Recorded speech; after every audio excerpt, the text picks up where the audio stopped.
අපි අද කතා කරලා බලමු දක්ෂයන් පොළඹවන්නේ කොහොමද කියලා. දක්ෂයෙක් කියන්නේ කවුද? දක්ෂයෙක් පොළඹවන්නේ කොහොමද? ඇත්තටම දක්ෂයෙක් කියලා අපි මෙතන හඳුන්වන්නේ මොනෑම හරි ශාස්ත්‍රයක මොනෑම හෝ දෙයකට පුද්ගලයෙක් විශේෂ හැකියාවක් දක්වනවා නම් එයාට ඒක අනිත් අයට වැඩිය හොඳට කරන්න පුළුවන් නම් අන්න ඒක දක්ෂතාවයක්. එතකොට මෙන්න මේ වගේ දක්ෂයෝ ඉන්නවා අපේ මේ සමාජය ඇතුලේ. අපි ඉන්න පාසලේ වෙන්න පුළුවන්, අපි ඉන්න ආයතනයේ වෙන්න පුළුවන්, අපි ඉන්න කොහේ හෝ තැනක අනිවාර්යයෙන්ම දක්ෂයෝ ඉන්නවා. දැන් එතකොට මේ දක්ෂයෙක්ව පොළඹව ගන්න කොහොමද? දැන් ඔයගලන්ට ඊළඟට එන කාරණේ තමයි අපි මොකටද දක්ෂයව පොළඹවන්නේ කියලා. ඔයගලන් දන්නවද සාර්ථක මනුස්සයා කියන්නේ දක්ෂයෙක් නෙමෙයි කියන එක. මේක මිනිස්සු පිළිගන්න කැමති වෙන එකක් නෑ. නමුත් සාර්ථක මනුස්සයා කියන්නේ දක්ෂයෙක් නෙමෙයි. සාර්ථක මනුස්සයා කියන්නේ දක්ෂයෝගෙන් වැඩ ගන්න දන්න කෙනෙක්. අන්න එහෙමයි. දැන් ගොඩක් වෙලාවට ඔය සමහර ආයතනවල සමහරවිට මිනිස්සුන්ට වර්ධින දෙයක් තමයි ඒ අය ඒ ආයතනයේ ඇතුලේ තියෙන සේරම දේවල් කරන්න බලලා උත්සාහ කරනවා. පරිපාලනය කරන්න හදනවා. එහෙනම් බෑ අපි හයිරාකි එකක් හදලා ඒ දක්ෂය තෝරගෙන ඒ ශාස්ත්‍ර වලට ඒ අංශ වලට අපි යොදන්න ඕනේ. යොදලා ඒක කන්ටිනියු කරගෙන ඉස්සරහට යන්න ඕනේ. මෙන්න මෙහෙමයි අපි සාමාන්‍යයෙන් දක්ෂයෙක්ගෙන් වැඩක් ගන්න. එතකොට දැන් මෙතනදී අපි කතා කරන්නේ දක්ෂයෙක් පොළඹව ගන්න කොහොමද කියලා. දැන් ඔයගොල්ලන්ට සාමාන්‍ය අදහසක් තියෙනවා දක්ෂයෙක් කියන්නේ කවුද කියලා. දැන් දක්ෂයෙක් පොළඹව ගද්දී අපි මූලිකවම කරන්න ඕන දේ අපි නැත්නම් දැනගන්න ඕන දේ තමයි මේ දක්ෂයා කියන පුද්ගලයා ලොකු විශ්වාසයකින් එහෙම නැත්නම් අධික විදිහට යැපෙනවා තමන්ගේ දක්ෂතාවය මත. දැන් ගොඩාක් වෙලාවට මිනිස්සුන්ට තේරුණාම තමන් මොකක් කර දෙයකට දක්ෂයි කියලා. නැත්නම් දිනුමකදී ඔය කියන ඕනම තැනකදී ඒ කෙනා ඒ තමන්ට සතුටක් ලැබිච්ච තමන්ව වටේ ඉන්න මිනිස්සු අගය කරන ඒ දේට ලොල් වෙනවා. ඒ දේ දැඩි විදිහට විශ්වාස කරන්න ගන්නවා. ඒ දේ මත දැඩි විදිහට යැපෙන්න ගන්නවා. මේක තමයි ඉතින් ඒගොල්ලන් කරන විශාලම වැරද්ද. මොකද මේක හරහා ඒගොල්ලන්ගේ වටපිටාව වෙන්නේ මොනවද කියලා තේරෙන්නේ නැති වෙනවා. ඒ වගේම ඒගොල්ලන් යාවත් කාලීන වෙන්න උත්සාහ කරන්නේ නැති වෙනවා. වෙන අප්ඩේට් වෙන්නේ නැහැ. මේක ඇතුළේ අලුත් දේවල් ඉගෙන ගන්න උත්සාහ කරන්නේ නැහැ. මෙන්න මේ කාරණාවත් එක්ක මේ දක්ෂයා කියන පුද්ගලයා අර එක රාමුවකට කොටු වෙනවා. ඒතකොට දැන් මේ රාමුවකට කොටු වෙලා ඉන්න නමුත් මෙයා ලොකුවට මෙයා ගැන හිතාගෙන ඉන්න. මොකද වටේ ඉන්න මිනිස්සුත් මෙයාව නිතර ප්‍රේස් කරන නිසා. දැන් ඕගොල්ලන් මෙන්න මේ වගේ පුද්ගලයෙක් පොළඹවන්න යද්දී මුලින්ම හැමදාම මම කියනවා වගේ මේ අයත් එක්ක සම්බන්ධතාවයක් ගොඩනගා ගන්න. මේ අයව ඒ සම්බන්ධතාවයක් ගොඩනගාගෙන යද්දී නිතරම අගය කරන්න. නිතරම මේගොල්ලන්ට කියන්න ඕගොල්ලන් කොච්චර දක්ෂද, මේ දේ කරා, මේ දේ කරා, මෙන්න මේ දේත් කරා. ඊපස්සේ ඒගොල්ලන්ගෙන් උපදෙස් අරගෙනවා වැඩ කරනවා කියලා පෙන්නන්න. අන්න ඒ වගේ මේගොල්ලන්ට පුළුවන් තරම් උඩ තියන්න. මෙහෙම උඩ තියද්දී මේගොල්ලන් තව අර අගාදෙටම යනවා. මේගොල්ලන් ගැන අධික විශ්වාසයක් තියාගෙන නැත්නම් මේගොල්ලන්ගේ ස්කිල් එක මත උපරිම ඩිපෙන්ඩ් වෙලා. මෙහෙම ඉද්දි ඔයා කරන්න ඕනේ මේගොල්ලන්ගේ විෂයපතේට දැන් ඕනම දක්ෂයෙක් යම් කිසි විෂයපතයකට අදාළ වෙන දක්ෂතාවය දක්වන්නේ. එතකොට මේ විෂයපතේ ඇතුළේ යාට මොන හරි දෙයක් කරගන්න පුළුවන්. නමුත් ඒ වලට අමතර තව විෂයපතයන් අමතර තව ශාස්ත්‍ර කියන දේවල් ගොඩක් තියෙනවා. මෙන්න මේ දේවල් ඇතුළේ යාට දක්ෂතාව දක්වන්න බෑ. එහෙම පුළුවන් ඉන්නවා. නමුත් මෙන්න මේ වගේ පුද්ගලයෙකුට වෙනද සාමාන්‍යයෙන් දක්ෂයෙක්ට පුළුවන් වෙනවා Tamanට බැරි ශාස්ත්‍රයක් ඇතුළට උනත් ගිහිල්ලා ඒක ඇතුලේ යම්කිසි කාලයක් රැඳිලා නැත්නම් ඒක ඇතුලේ ගැට්ටන වලට මුණ දීලා දේවල් ඉගෙනගෙන ඉස්සරහට යන්න.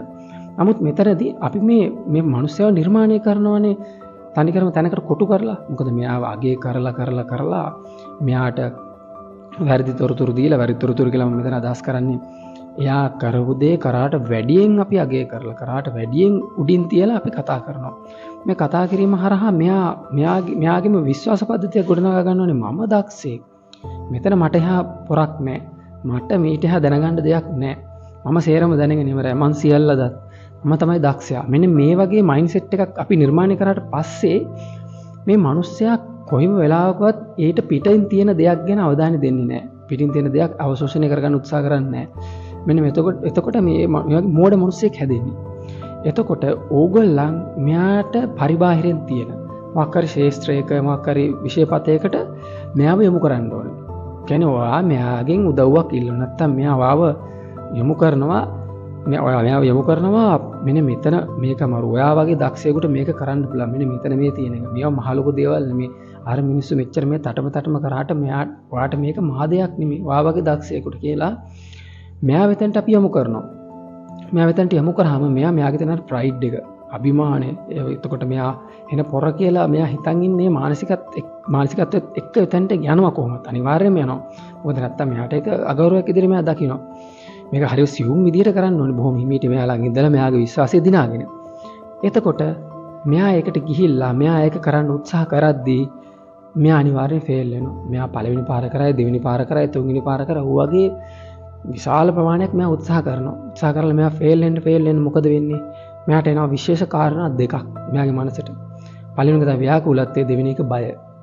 මෙන්න මේ දෙක මිනිස්සෙකුට ආවට පස්සේ මේ මිනිස්සයා ඉවරයි එතනින් එහාට. ඒ මිනිස්සයා ඊට පස්සේ මේ මිනිස්සයාගේම හැකියාවන් ප්‍රශ්න කරන්න ගන්නවා. ඒ මිනිස්සයාට මේ මිනිස්සයාගේ තියෙන අධික විශ්වාසය නැති වෙලා යනවා. එතකොට එයා මෙතන අතරමං වෙනවා. ඒ කියන්නේ මෙයාට කොහෙත්ම ඒ කියන්නේ සිතුවිල්ලක් එන්නේ නැහැ ඊට පස්සේ මෙයා ගැන මට මේක පුළුවන් කියලා. මේ හැමදේම සැකෙන් බලන්නේ. මෙන්න මේක තමයි ඔයගලගේ අවස්ථාව. මෙන්න මේ අවස්ථාවේදී ඔයගලන් ඉදිරිපත් වෙන්න ඕනේ. ඔයගලන් ඉදිරිපත් වෙලා මේගොල්ලන්ට පාර පෙන්නන්න ඕනේ. නෑ ඔක මෙහෙම කරොත් හරි කියන එක. එතකොට මෙයා ටිකක් ෂොක් වෙලා බලනවා. මට කරගන්න බැරුව ගිය දේ මෙයා මට උපදෙසුත් දෙනවා. මෙයා වෙනවට දන්නේත් නෑ මගෙන් අහගත්ත මිනිස්සයනේ. එහෙම කියලා. හැබැයි ඔයා කියන ඒවාත් හරි. එතකොට මෙන්න මේ කාරණෙත් එක්ක මේගොල්ලන් ටිකක් කල්පනා කරන්න ගන්නවා. ඇත්තටම මේ මිනිස්සයාට මොන හරි දැනුම් පද්ධතියක් තියෙනව නේද? මෙයා මොකක් හරි දක්ෂතාවයක් දක්වන කෙනෙක් නේද? මෙහෙම කියන එක මෙයා කල්පනා කරගෙන බොහොම සුළුවෙන් එකපාර මේක වෙන්නේ හැබැයි මෙයා දැන් ඉන්නේ මෙයාගේ ස්කිල්ස් සැක කරන මට්ටමේ නැත්තම් ව්‍යාකූලත්වයේ බිය කියන දෙක තියාගෙන. ඒකට ඔහොම තියෙද්දි මෙයා නිතරම කනස්සල්ලෙන් ඉන්නේ. දැන් ඔයාගෙන් මෙයාට ලැබෙනවා ගයිඩ්නස් දැන් මේ වැඩ කරන්න සමහර දේවල් වලට. උපදෙස් දෙනවා ටික ටික ඔයා ලීඩ් එක ගන්නවා. මේක හරහා මෙයාට වෙන විශේෂම කාරණාව තමයි මෙයා මොනෝම හරි දෙයක් කරන්න ඇද්දි මෙයාට ඉස්සල්ලාම වෙනවා සැකේ ව්‍යාකූලත්වයේ. ඒත් එක්කම මෙයා බදන් මෙහෙම හිතන්නකෝ දැන් අපිට කවුරු හරි ගැහුවොත් බැන්නොත් අපේ ඔළුවට નિરાයාසයෙන් වෙන පුද්ගලයෙක් ඉන්නවනේ. ඒක මේ ලෝකේ හැම මිනිස්සයටම පොදු ධර්මතාවයක්.